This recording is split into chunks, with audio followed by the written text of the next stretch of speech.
Okay. Yep. Good afternoon, everyone, and a warm welcome to the official launch of the much anticipated AppliedHE Private University Ranking ASEAN Plus. It is our great pleasure to have so many of you joining this launch webinar today. In the coming hour, we hope to adequately answer AppliedHE's private university ranking, both within ASEAN and beyond, as well as discuss rankings in general. For those of you not familiar with AppliedHE, we were established in 2020 in Singapore with a mission to better serve the parts of the higher education sector that is not highly research intensive. So this includes your TVETs, polytechnics, colleges, and in many cases, private universities. The significance of private universities in ASEAN and in many other emerging economies cannot be overstated.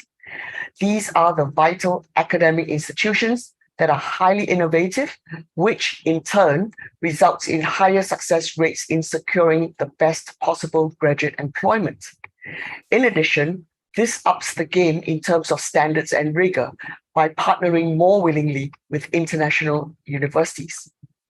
In many countries, including Malaysia, Indonesia, and the Philippines, private universities enroll more students than their public sector counterparts.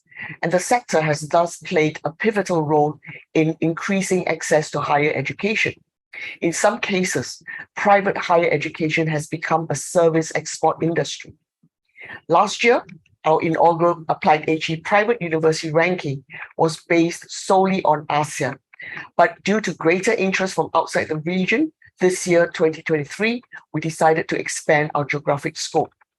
And towards this goal, we created the AppliedHE Private University Ranking ASEAN Plus to cast a bright spotlight on academic institutions in ASEAN and beyond. We're very pleased to have private universities from Azerbaijan, Bangladesh, Hong Kong, Kazakhstan, and Taiwan joining us this year, in addition to institutions from the 5 ASEAN countries. So today is as much about launching a new ranking as it is about celebrating the achievements of private higher education. Within ASEAN Plus, we see time and time again that people-to-people exchanges in sectors like tourism, trade, businesses, and education generally lead the way in bringing this region closer together. In fact, it is the private sector, sometimes facilitated by government, that is bringing the region together, whether it's budget airlines or television or the various super apps. Now with an ASEAN Plus ranking, we can really start a conversation not only about ASEAN higher education, but also about regions beyond ASEAN that can compete with Europe and or North America. I strongly believe in the positive effects of internationalization, and I think within our ASEAN Plus participants, we can do so much more to globalize student flows and connect universities to each other. The ASEAN Plus ranking is, in this regard, a viable and great starting point, not so much to see who is number 1 or number 2 or 3, etc., but to zero in on a list of optimistic, ambitious, forward-looking and globally minded universities that have stepped up to have themselves ranked and in the process have showcased themselves to the world. The ranking also focuses on teaching and learning and employability, which are the areas that private universities specialize in and which is highlighted in our ranking. The ASEAN Plus rankings are determined by the data audited by AppliedHE and submitted voluntarily by the institutions themselves. The methodology and key data points are widely available. We hope that more universities will come on board to be part of AppliedHE private university ranking next year and to continue reaching new heights together. Congratulations to all ranked universities on your great achievements, and thank you for putting your trust in us. Thank you, Mandy. I'll now introduce myself and we'll then move to Peter, who's going to explain the results. After that, we actually, I'm going to just to kick off the question and answer session discussion, I'm going to go to the top 2 institutions. I'm going to speak to Rio from Venus University and Professor Simon Ho, the president of Hang Seng University here in Hong Kong.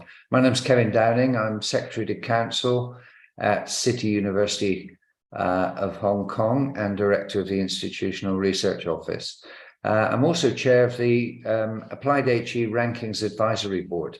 We're an advisory board that helps Peter and the AppliedHE team put together these rankings each year.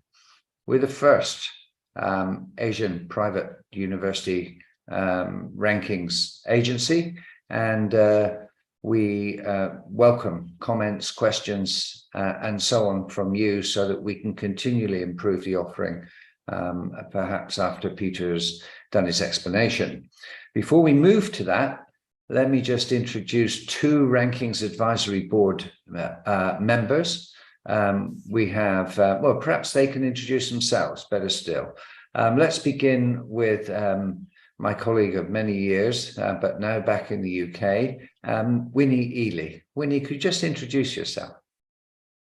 Winnie Ely, currently based in the UK, have worked in Nigeria, UK, Australia, and Hong Kong.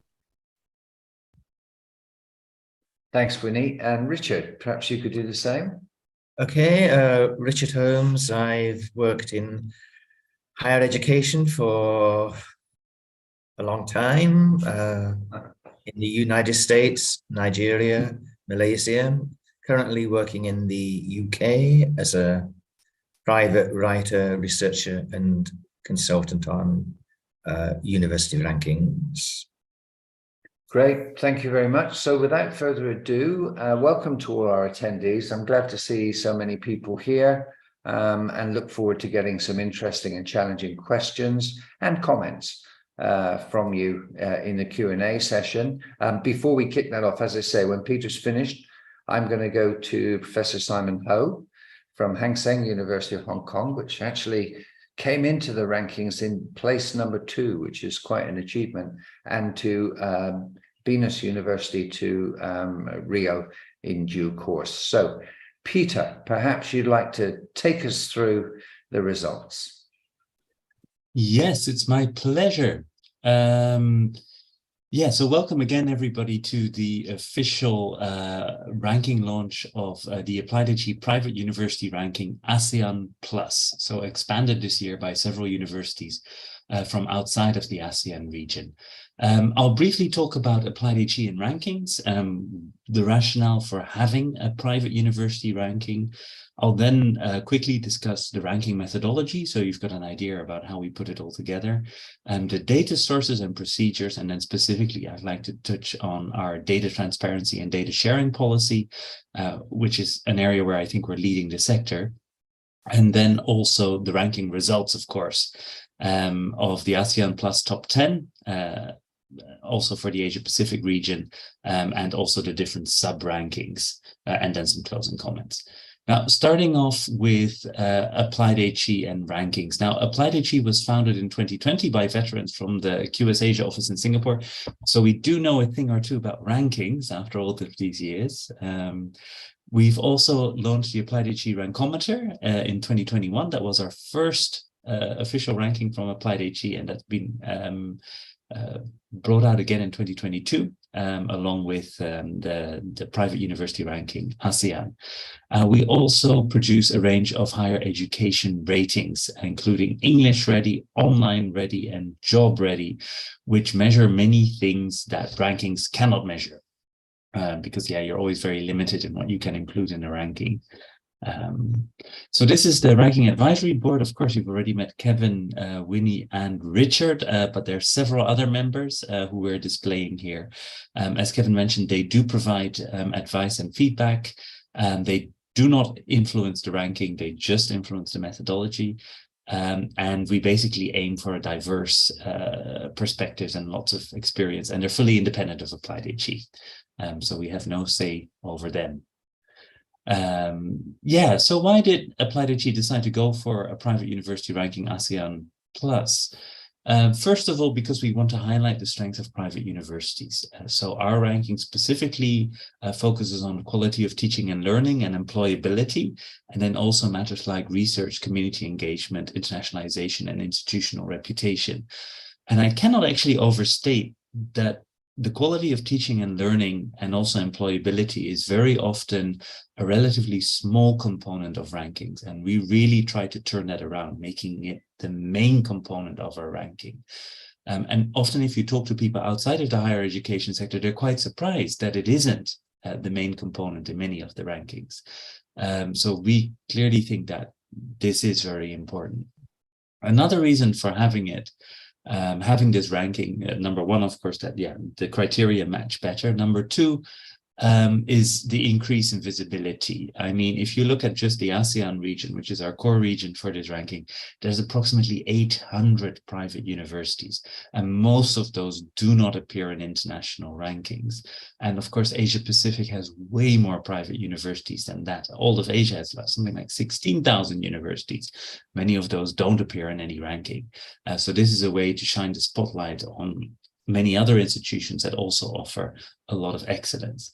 And then, of course, we wanted to offer an alternative. We didn't want to repeat what others had already been done, because they've done that their way and have done that very well. And that's basically the research intensive rankings, where QS, THE, Shanghai, they're often a poor fit for private institutions because they don't do as much research. And then the issue with Webometrics, which is also a very interesting ranking, is that it mainly looks at an institution's website. And of course, an institution is much more than a website. So we feel that many good institutions are underserved in current ranking, hence us doing all this work to produce the ASEAN Private University Ranking ASEAN Plus. Now, in terms of geographic scope, we have 5 main ASEAN countries represented in the ranking: Indonesia, Malaysia, the Philippines, Thailand, and Vietnam. And then the plus are other countries from the Asia Pacific region. And we have Azerbaijan, Bangladesh, Hong Kong, Kazakhstan, and Taiwan. Now, I want to emphasize that participation in our ranking is voluntary, right? So many institutions are closely watching our ranking. We have always lots of inquiries when we announce that, oh, the ranking is beginning, you can submit data, but then they're often quite hesitant because they're not quite sure what will happen. And there's always a little bit of, institutions need an impetus to do it. So then by the time that we actually produce the rankings, we have a slightly lower number, unfortunately, and also slightly less geographic coverage than we would want. Now, the ranking methodology, just to run you through it. I'll talk about the criteria and the weightings, basically what should be included and what should be emphasized, right? That's the weighting. And then also I'll talk a little bit about the data selection and how we came to that. So first of all, let me share with you the criteria.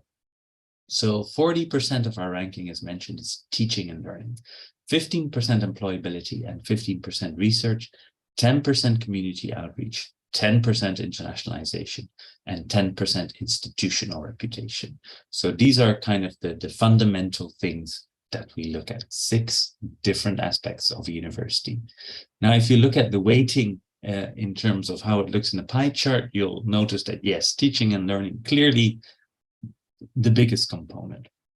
Then in terms of the ranking data that we use, there's a few areas that I'd like to emphasize. Now, first of all, we run surveys, and we actually, in a way, run massive surveys. For our student surveys this year, we had more than 30,000 respondents. So that's a massive effort by students, and it also shows the interest that students have in sharing to an institution like ours about the quality of their university. We also look at bibliometrics like many rankings, but unlike many rankings, we use Google Scholar. Now, Google Scholar is by far the largest database of scientific papers in the world. It's many times larger than a database like Scopus or Web of Science.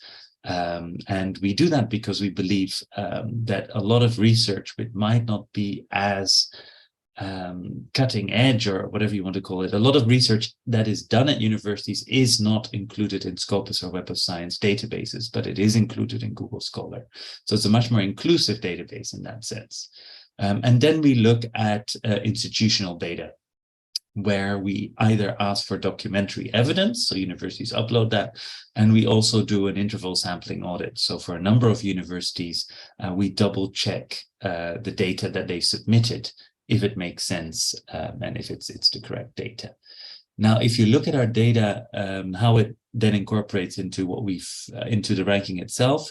About 49%, actually slightly less this year, is the student survey data. About a quarter or to a third comes from institutional data, and the rest is bibliometrics, and then also the reputation survey that we do.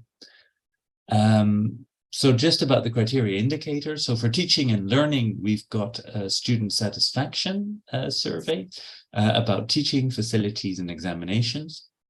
And then also the faculty to student ratio, which has been newly introduced this year. We have for employability is measured based on self-employment and also further study of the graduating class, and also as a share of respondents. And we get that either from our own surveys or from an alumni tracer study that is submitted by the university. So they need to submit the main data from that. Often it's the same survey that these institutions submit to the national government. Then for research, we look at the number of publications per faculty and the number of citations per paper. So this indicator has also slightly changed from last year. And this data we get from Google Scholar. For community outreach, we look at students reporting in our student surveys involvement, and also them receiving support in terms of scholarships and grants, and also media mentions in Google News. So that's where that comes from. And for internationalization, we basically look at the student and faculty share of international. And with that, we have a fairly wide definition. So it can also include faculty who have studied abroad, we count them as international, and also students who are doing virtual exchanges. And this was very important during the COVID period. And we get that from institutional data. And then finally, we have a system of peer nominations where each university gets to nominate the other universities, up to 5 per institution. Now, a very quick word on transparency and data sharing. All the data we collect, we return to the institution. So the institution gets a very detailed ranking report for us. It gets all the raw student survey results, and it gets all the Google Scholar data that we've collected. And that's a huge resource for universities for the purpose of institutional research.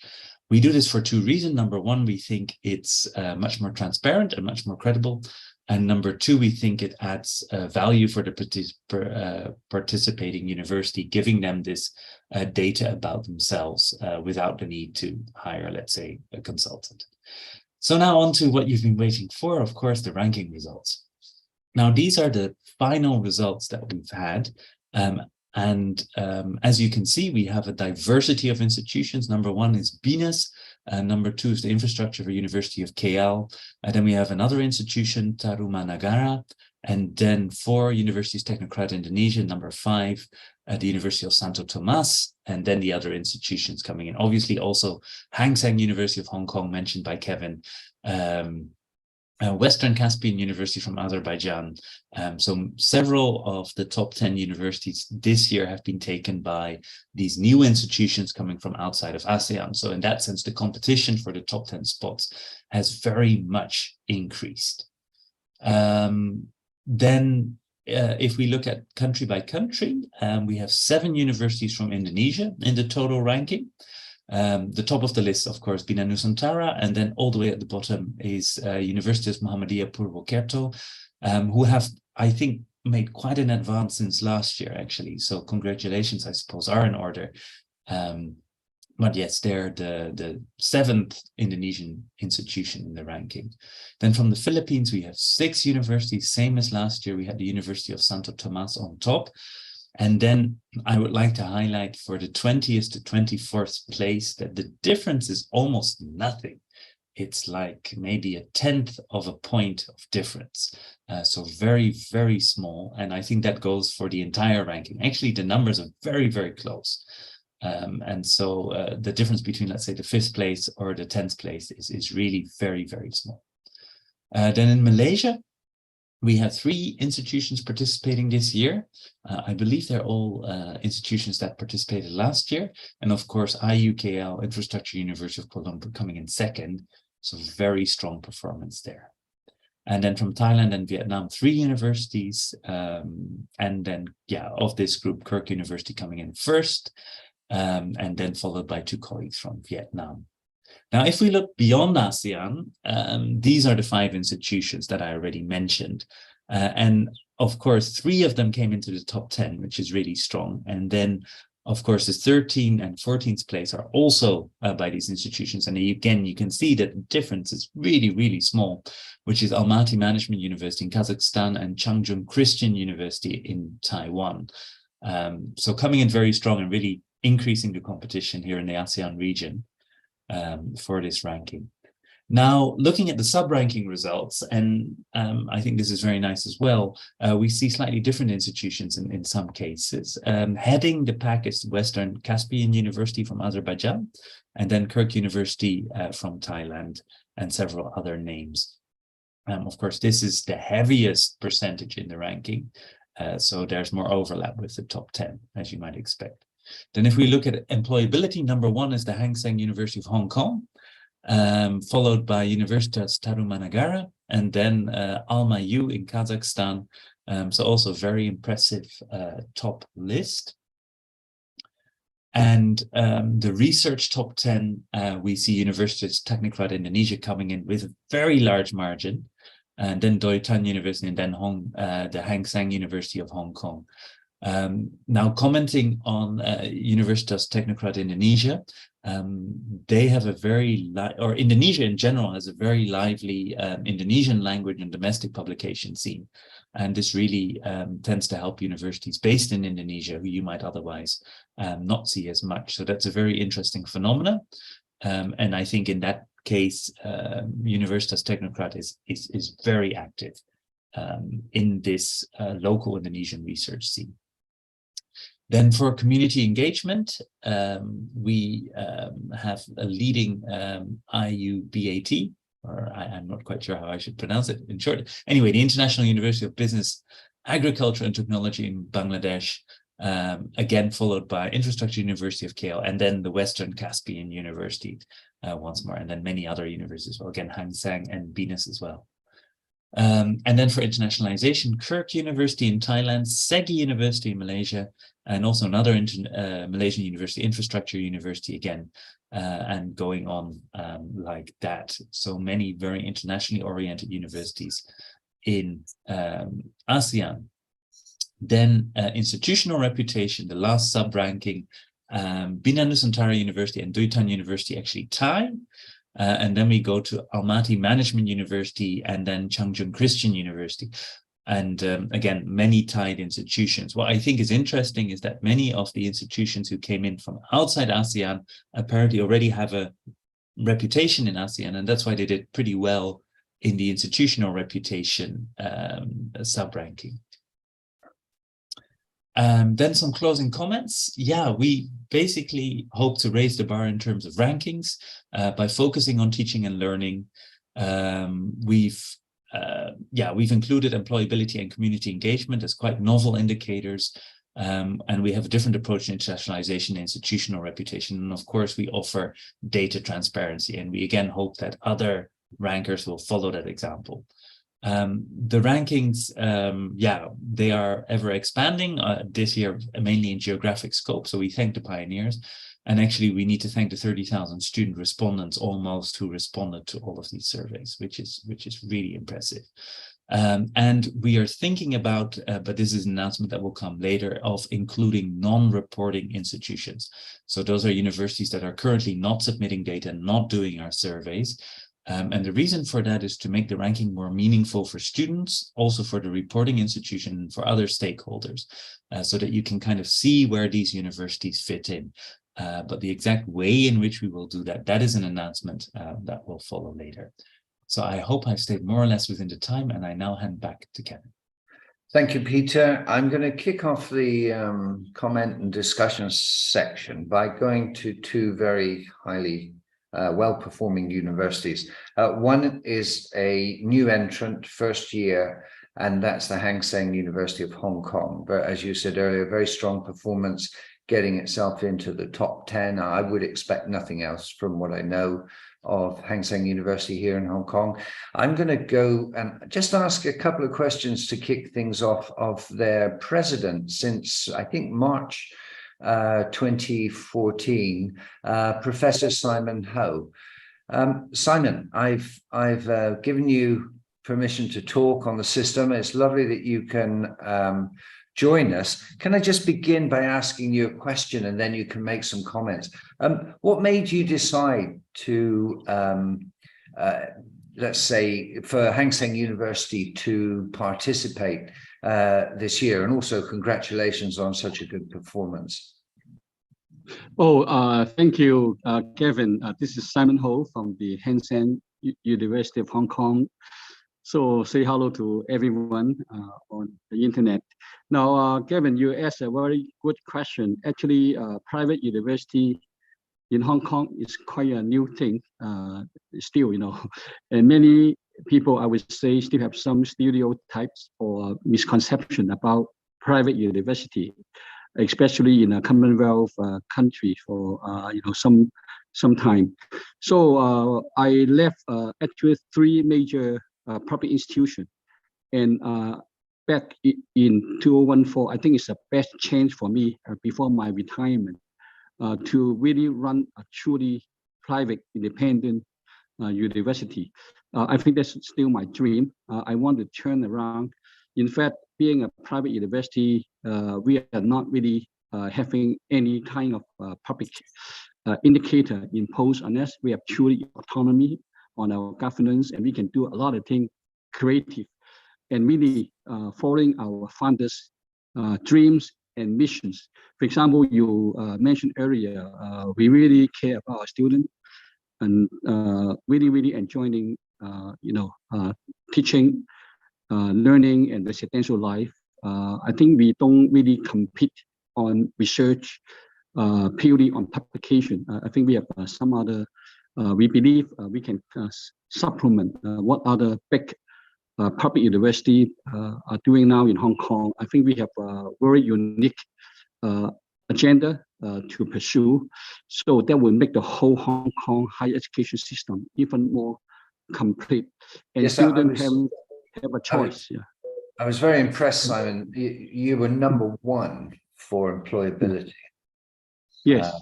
I think that is truly a first-class performance. Yes. Thank you. Would you like to say a little bit about that, how you've managed to achieve that? I think we spent quite tremendous effort in connecting the local business, connecting to the employers. For example, I think we are probably the most extensive institution in Hong Kong or in the region, arranging full-time internship for students to earn professional experience much earlier. We almost guarantee if a student wants a full-time internship, no matter in Hong Kong, in mainland or overseas, we can arrange them one full-time internship, at least 3 months. Well, that's show our faculty members' hard effort in liaising, connecting the outside business. I think that would also sometimes cutting their personal research and publication time. But I think we have a collective goal. I think for Hang Seng University, we don't want to do the same thing as other research institutions. Although we are doing quite well in research, but we think we care more about education, about undergrad training, about students, experience. So this is, I think I would rather say, is quite a new page in Hong Kong, how we see undergrad education. That's something many employers actually come to us, and we tell our stories in what way we can do more, and we are listening to the employer, and we follow each student, I think, things quite closely and give them proper career guidance, even much earlier before they graduate. So I think we actually we are holding a very large career fair in this few days. We meet many employers. So I think that's something we have to do well. I think in connecting the employer and really listening to them, and it's a mutual kind of relationship, I would say.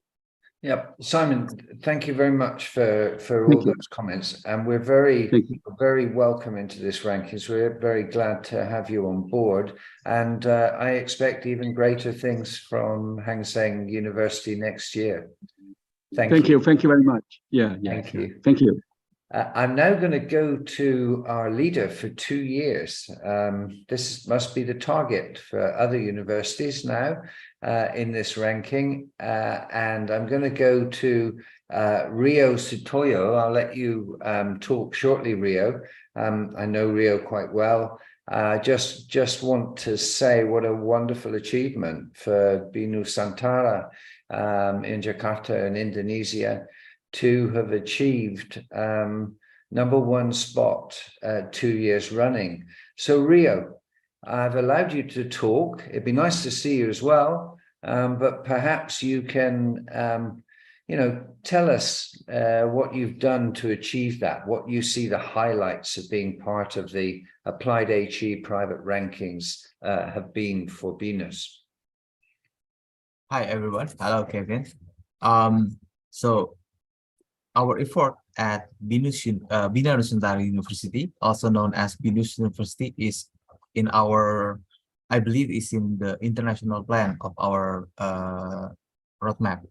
So by joining AppliedHE, we allow and push us to provide a high quality international experience for our students and faculty members.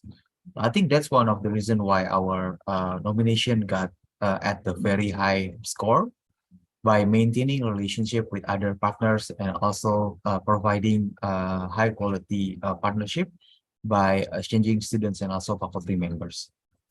We also want to increase numbers of our outbound and inbound students, including the full degree international students, and create more international short programs, and invite foreign professors to participate in the teaching, learning, and research activities on campus, and even bring that internationalization to home via collaborative online international learning. And that's all one of the plan as part of BINUS vision to become a world-class university in our vision. Yeah, I know the board and rector quite well at BINUS, and I know that they've invested a great deal of time and effort into strategizing BINUS to be the premier private university in the region. And it looks, with this #1 spot 2 years running, it looks as if you've been successful. So thank you very much, Rio. Of course, the problem with being #1 is that you're the target for everyone else the following year, but that's okay. Competition breeds improvement for everyone. So congratulations, BINUS, congratulations, Rio. Please send my congratulations to your board and to your rector. Thank you. Thank you. Okay, I'm now opening this up. If people would like to raise their hands, if they want to make a comment, you click on the hand symbol on the Zoom platform. You can ask a question, and then I will direct it to the appropriate member of the Rankings Advisory Board and give them an opportunity to either answer your question or to come back on any comments you might make. We welcome any suggestions for improvement. We welcome any criticisms of the ranking. So please go ahead. Let's see some hands being raised. How about, I've got Dennis Alexander logged on 4 times for some reason here. Dennis, since you're logged on 4 times, do you have any comments?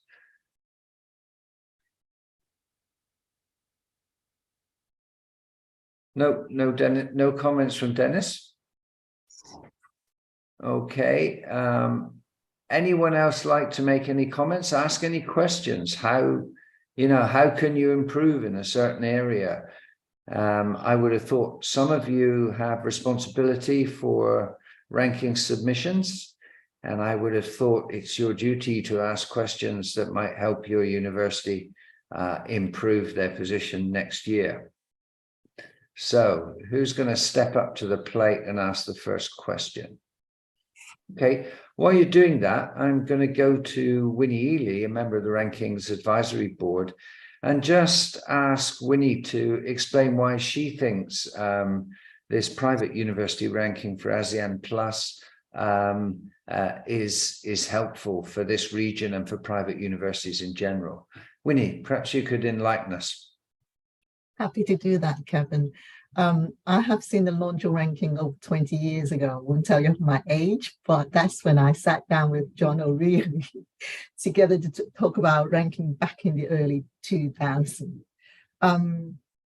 The reason I sort of accepted to be on the board is I think this particular ranking for me, having seen ranking developed in the last 2 decades in particular, is it challenged my perception and also my ignorance of the private universities that have done really well for education of students in the region. So I have to say congratulations to Kevin, you chair the board, and Peter actually worked on the methodology, and Mendy, who has the vision to really lift the profile, the visibility, and shine a light to the regions, the communities, the businesses. And I think Mendy captured really well in her introduction. I've not heard it, it's the first time I heard she said that, but he did a sort of my own passion that actually students' education is such an important part. No ranking is perfect. I think I said that in the last year's launch, but the part of it is it shines a light to the students, it's being fair to them, to the alumni, and it also adds to the credibility to those students who earn a degree from those universities. And I think Professor Simon Ho earlier from Hang Seng University said it in a way that is really about the commitment to the students to make a difference, to show that actually private universities, unlike public funded universities, who are generally more well-funded, they work really hard to make sure that students have a high quality education and from there springboard to whatever they want to do. But the colleagues who work behind it, who think about, how then to take, and can they do better, is really fantastic. And I think being as 2 years in a row, congratulations. They have a commitment, and like you said, the board is driving that. So to me, that actually is eye-opening, and at the same time, something for me to continue to learn. Thank you, Winnie. I've got a question in the question and answer center from Marita Laborte. She says, hi, and this is for you, Richard. For the universities who made it to the rankings, what was the most challenging preparation, do you think, for them in applying to the AppliedHE private ranking versus other ranking stroke accreditation preparations they've done? She apologizes, her microphone is not available. So perhaps, Richard, you can kind of say what you think were the most challenging preparations facing people entering this ranking. Thank you. Okay, I think that with any ranking, data submitted by institutions can be very, very problematic in many, many ways. And I think one advantage of AppliedHE rankings is that there's quite a lot based on surveys rather than data which is collected and processed and transmitted by the institutions themselves. So I suspect that probably getting the data about faculty-student ratio and so on is problematic. And I think that in future, there's probably going to be more emphasis on external data sources rather than internal sources. I know there's some sort of argument about which is better or which is not so bad, but I think that institutional data imposes a sort of a burden on many people within the institutions, and probably the hierarchy of the colleges and universities don't quite realize how difficult it is for the actual analysts to produce the data. So I think that's a sort of problem, and I think one of the good points about AppliedHE is that there's a lot of emphasis on surveys rather than internally generated data. Okay, thank you very much, Richard, for that answer. I hope, Marita, that helps. It's a pity your microphone's not functioning, but hopefully that's given you a reasonable answer. Now, I'm still waiting for people to raise their hands. I hope you know where the button is. It's pretty simple on Zoom. And if you're responsible for rankings in your institution, I would say it's a pretty good idea to ask that question that's burning at the back of your mind. But in the meantime, I want to ask Peter and Mandy a question about where these rankings are going to be publicized. Because in many ways, by entering the rankings, you're getting a little bit of free publicity for your institution. And publicity is very rarely free. So Peter, Mandy, how are these rankings being publicized? And what sort of reach are they having in terms of people that will be able to read them? Mandy. Who wants to answer, Mandy or me? Whoever wishes. Perhaps you could do a joint answer. Yeah, I can start. I think, I mean, we're always reaching out to the media about these things, and yeah, we've had quite some success. So in the past, we've had rankings published, picked up by the media in Thailand. Also, I think Pi News and some of the Australian media picked up on the rankings that we've published. I think the first ASEAN ranking especially had a lot of coverage there. I think a lot of it also comes from institutions themselves, where they use their ranking, say, let's say Hang Seng #1 in employability in Hong Kong or something along those lines, as a press release, which then gets picked up by their own media. And in a way, that may be more valuable, because the media that you have a relationship with is the media that your students are likely to read, and parents and stakeholders. So that's definitely something. We've had talks on Singapore radio about our rankings. It's always a bit of a surprise who's going to pick it up. But yeah, there will be coverage, but I think please don't sit around and wait for it to happen. And if you want to do something with us for coverage, like you want a quote, or you would like us to speak to a journalist or something, that's something that we're open to, and that can be arranged. Yeah, I think you make a very important point. You know, obviously the rankings agency, AppliedHE, can arrange for publicity and does regularly. But it's important for institutions to pick out their performance in all the different categories of the ranking, and to publicize that themselves locally, and to work with AppliedHE to improve the coverage, because these sorts of results can really influence not just the number of students that you get, but potentially the quality of those students. I think also, Mandy, this is pretty well covered in social media. Am I right? I just want to mention that Peter was talking about all the externals, but we do have our own social media as well. Future is a good example. So all the schools out there, please go to our website. You can upload anything you want, talk about anything about your school and how well you've done, etc. It's a complimentary service. We also have a newsletter called Extra. I would be touching on all these products and services in my closing.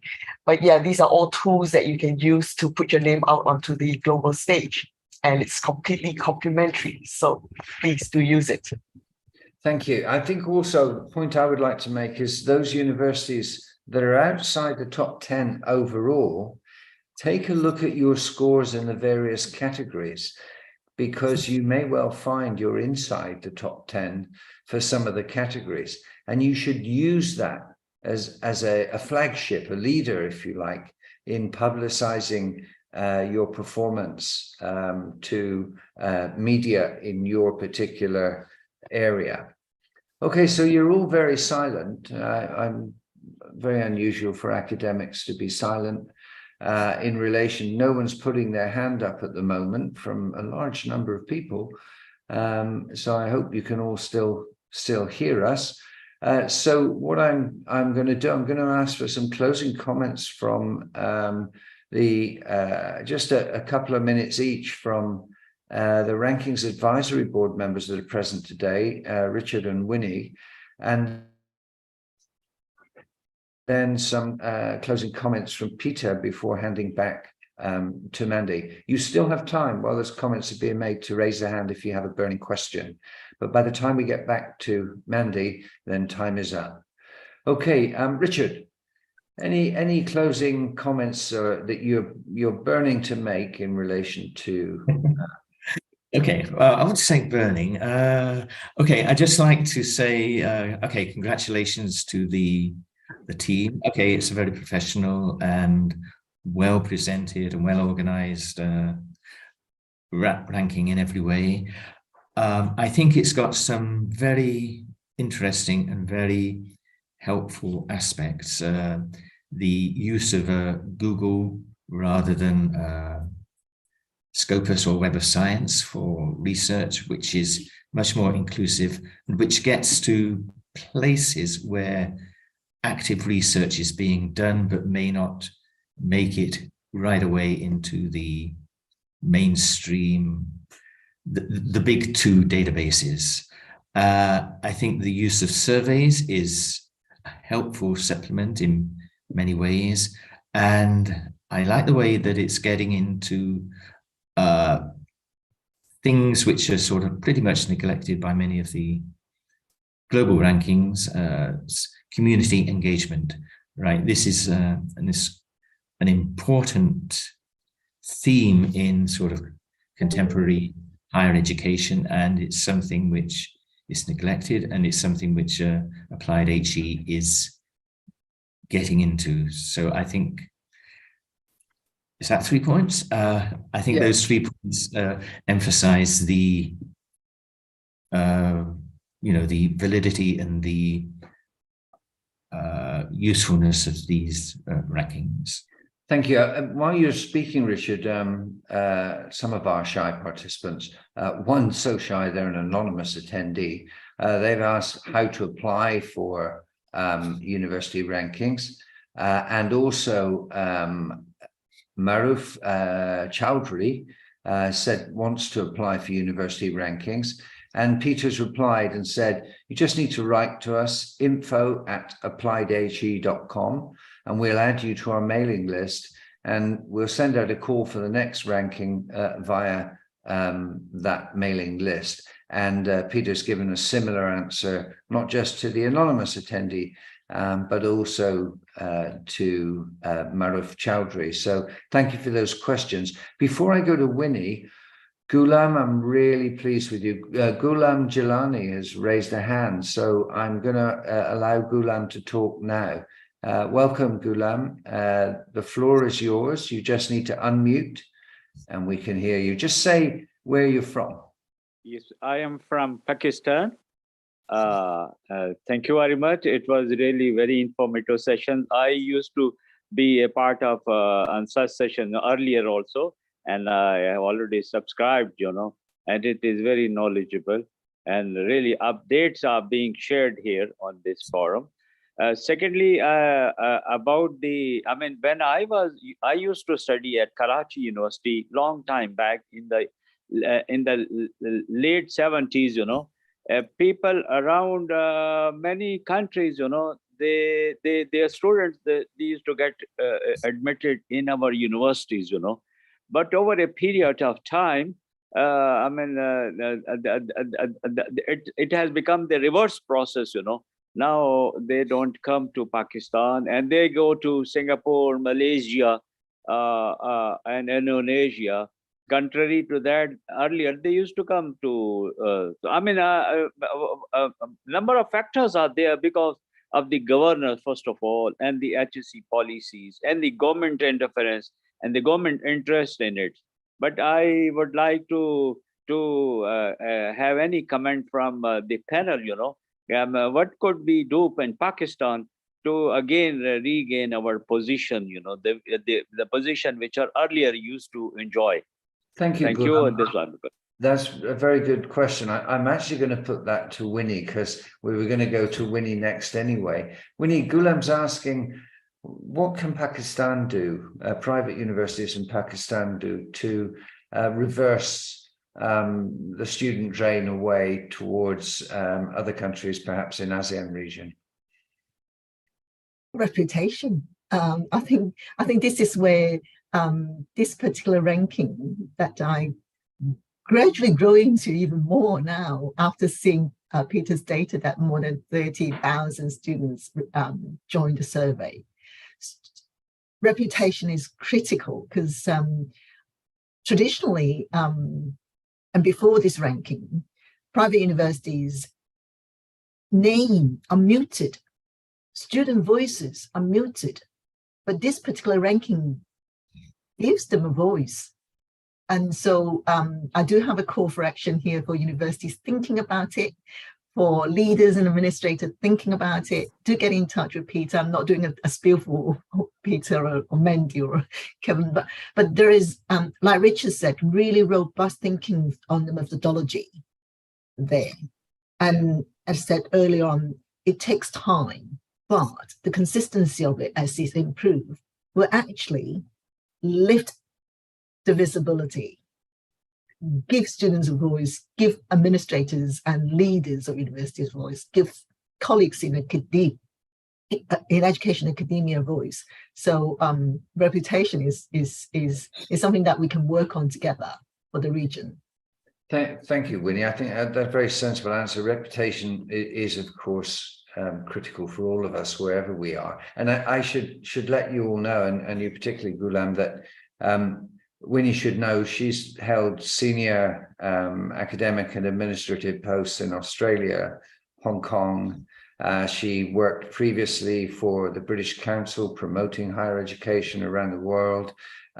So if anyone knows what factors are going to improve things for Pakistan, Winnie's the right person, certainly the person I would go to ask that question. So thank you, Ghulam, for your question and contribution. No one else. My pleasure. Thank you very much. It is indeed a pleasure interacting with the very learned panel on the higher education. Thank you.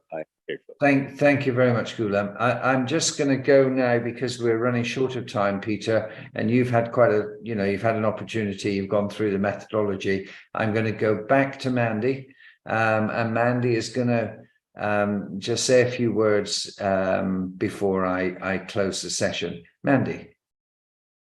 Yes. Can you see my screen? Yeah. Thank you. Thank you, everybody, for attending the official launch of the AppliedHE Private University Ranking ASEAN. I hope you've all enjoyed the very interesting discussion. Please allow me to express my deep appreciation to all the members of our very supportive ranking board, led by the chair of the board, Dr. Kevin Downing, who's also the moderator for today's panel discussion. A big thank you to you, the participants. And finally, I'd like to congratulate all the ranked universities again on your great achievements. Thank you for putting your trust in us. While we've come to the end of the ASEAN Plus Private University Ranking launch, we have many more events lined up in the very near future. We had our first Squaring the Circle last night, and for those who missed it, you can catch the recording at AppliedHE YouTube channel.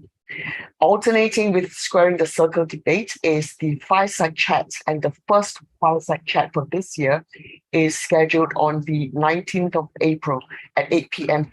time.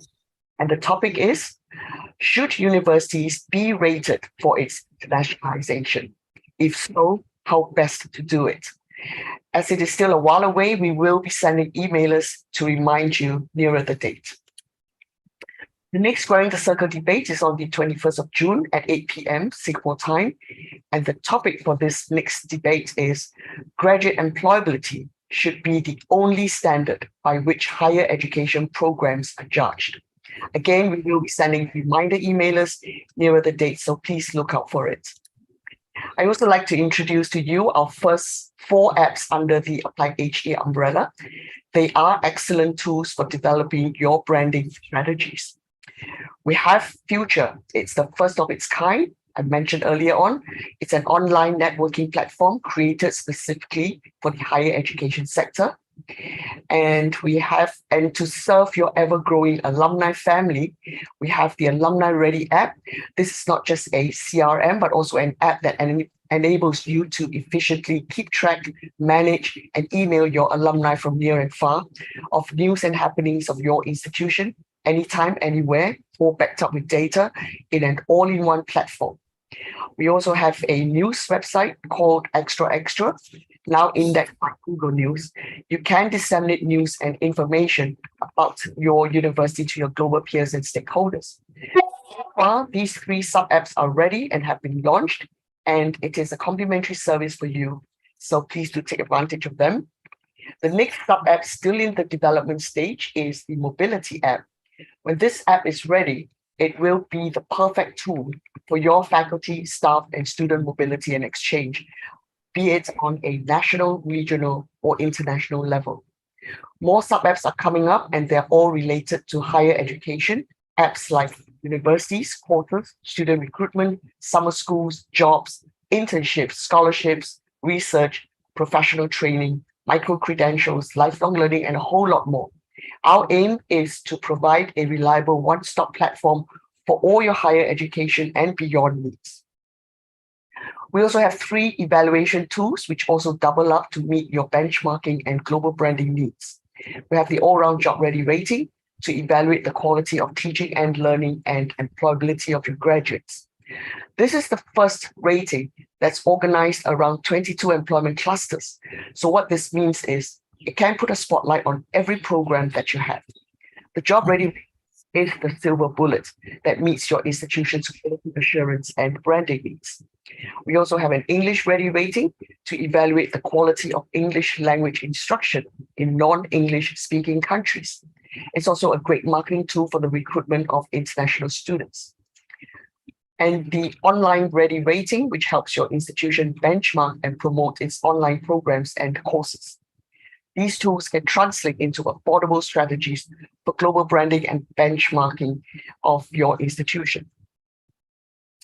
As I mentioned in my opening speech, we have decided to expand beyond ASEAN to cast our net further, and the AppliedHE Private University Ranking ASEAN Plus does that perfectly. We would like to extend our thanks to private universities from Azerbaijan, Bangladesh, Hong Kong, Kazakhstan, and Taiwan for joining us this year, in addition to the existing participants from the 5 ASEAN countries. Next year, we will be launching the following rankings to widen our reach even further. We'll still continue with the private university ranking ASEAN, but we will also expand it to include the private universities in Asia Pacific. And in addition to the private universities, we will include the public universities as well for both ASEAN and Asia Pacific. Like to, as they say, compare apples to apples. So we are ranking the private and public universities separately. I'm sure this method produces very different and exciting results. So please look out for our emailer for the briefing session on the methodology and indicators of the AppliedHE private and public university ranking for both ASEAN and Asia Pacific. Thank you once again to all our attendees, and congratulations to all the participating universities. Have a great day ahead. Thank you. Thank you, Mandy. It falls to me to wind up. I just want to thank our distinguished panelists, Winnie Ely, Richard Holmes. I want to thank Peter Steck for the very hard work he's done on behalf of the Rankings Advisory Board, and Mandy for leading the whole process. I also want to thank Professor Simon Ho for his insightful comments and advice of Hang Seng University here in Hong Kong, and Rio Sutoyo for his comments with reference to Binu Santara, Gulam, of course, for calling us, and the questions that we received online from Marita and others. So without further ado, I wish you all very good morning, afternoon, or evening, wherever you are in the world, and stay safe and continue to watch this space and be active in promoting your university's performance in the AppliedHE Private Universities ranking. Well done, everyone, and we'll see you soon. Bye-bye. Bye. Thank you. Thank you. Thank you. Thank you. Grateful. Grateful. And I appreciate. Thank you, Thank you. everyone. Thank you, Kevin. Bye-bye.